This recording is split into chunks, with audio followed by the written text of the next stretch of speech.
Okay. If I'm hearing you correctly, you're asking me what my favorite color is. This is from Sean Marta.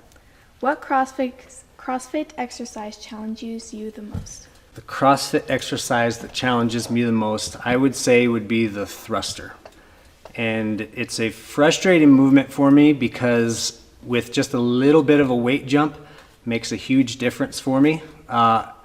In one of the hero WODs, I believe there's 50 thrusters with an empty barbell, and I can do the 50 unbroken. But then if you just jump up from that 45 pounds to like the typical 95 that's in a lot of our workouts, I have a hard time getting through 10 without my heart exploding. So I don't know why that is. I think I hold my breath on them a little bit, but I would say that the thruster definitely challenges me the most. This one's also from Sean Marta. How do you make every exercise and movement look so easy? How do I make it look easy? Yes. It must be deception, because they certainly don't feel easy all the time. But I will say, I remember Rich Froning saying one time when people were asking him, you know, kind of about his movements, and I've kind of taken it to heart. Not that I live up to his standards or anything, but he said that the way that they're prescribed in the proper technique actually is the most efficient way to do it. And that's why he tries to hold a certain technique and a certain consistency all the way through every workout. So I kind of took that to heart when I heard him say that, and that's something that I strive for. Probably fail a lot in, but I try to do everything as consistently as I possibly can and hold a good standard and a good pace throughout every workout is one of my goals. What are your top 3 favorite movies of all time? 3 from Sean. Okay. Top 3 favorite movies. I like movies, so that's a hard one. So I think I'll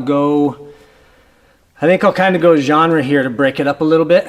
I would say my favorite maybe drama or historic drama maybe would be Braveheart. That's right up there in the top of mine. For comedy, I think probably The Big Lebowski. And I am not recommending that to anyone, especially anyone under 18 years old, because it's got some pretty bad language, but I find that movie hysterical. A runner-up in the comedy would probably be the movie Snatch. I think that one's a really funny one too, from Guy Ritchie. And let's go with a sci-fi. I think probably the first Matrix would probably be up there too. And I think that because at the time when it came out, I thought it was really kind of groundbreaking and kind of introduced some new ideas that I hadn't seen in movies before.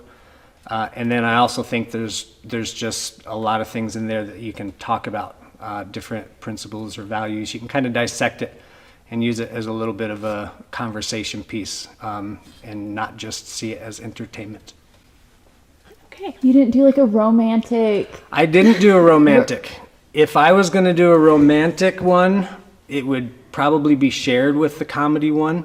And it would be Hitch is a good one.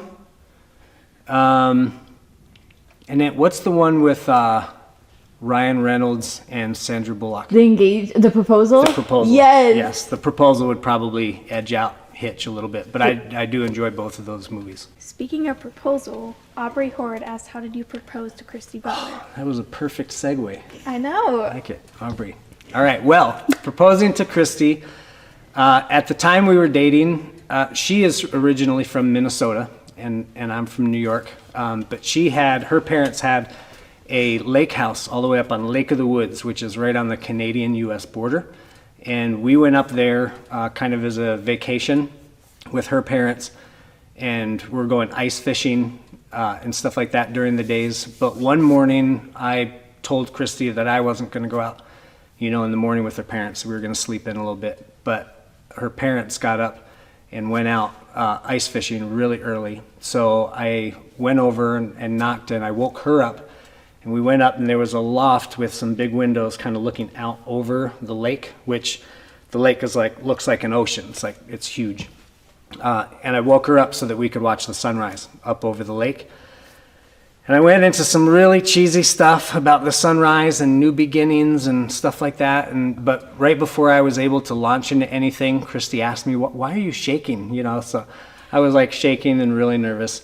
And I'm sure that my romantic effort of what I said and the whole, you know, prelude into that is really cheesy right now. I bet I'd be horrified if I went back and watched it again.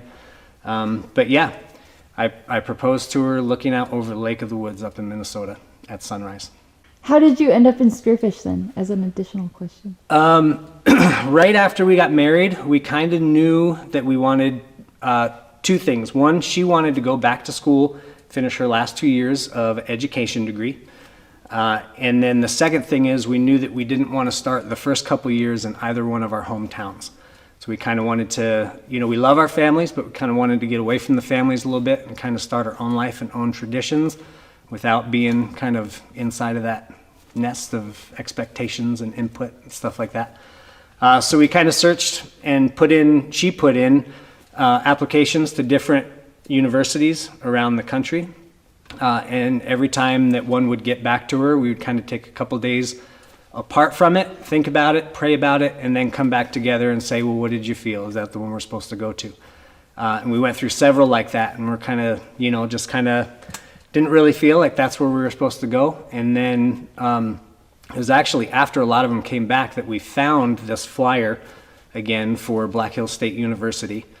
And when we saw that and looked at it, we both just got this instant sense that this is where we're supposed to go. This is where we're headed. We didn't even have to take the days apart to think about it and consider it.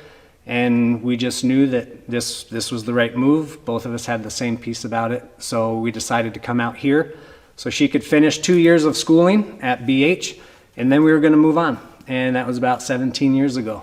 And it just felt like home. We were connected to a great group of people, so we ended up not leaving after she had graduated. This is from Steve Miller. All right. Exactly how long was I supposed to microwave my peanut butter M&Ms? Yes. I should have put this as my favorite food, except it's not really a food.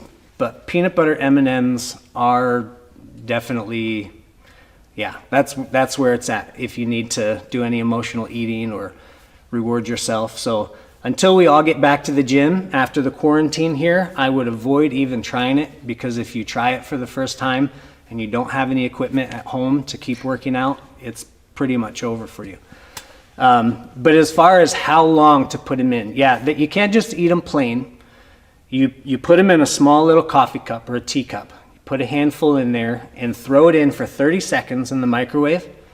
Take it out, and then you kind of scoop to mix them a little bit, and then throw it back in for about another 10 to 12 seconds, depending on the strength of your microwave. The key is to kind of listen for things starting to crackle and pop a little bit, and then check it. And when the majority of the hard candy shell is starting to crack, then you know that that peanut butter is nice and warm and soft inside, and it is perfect.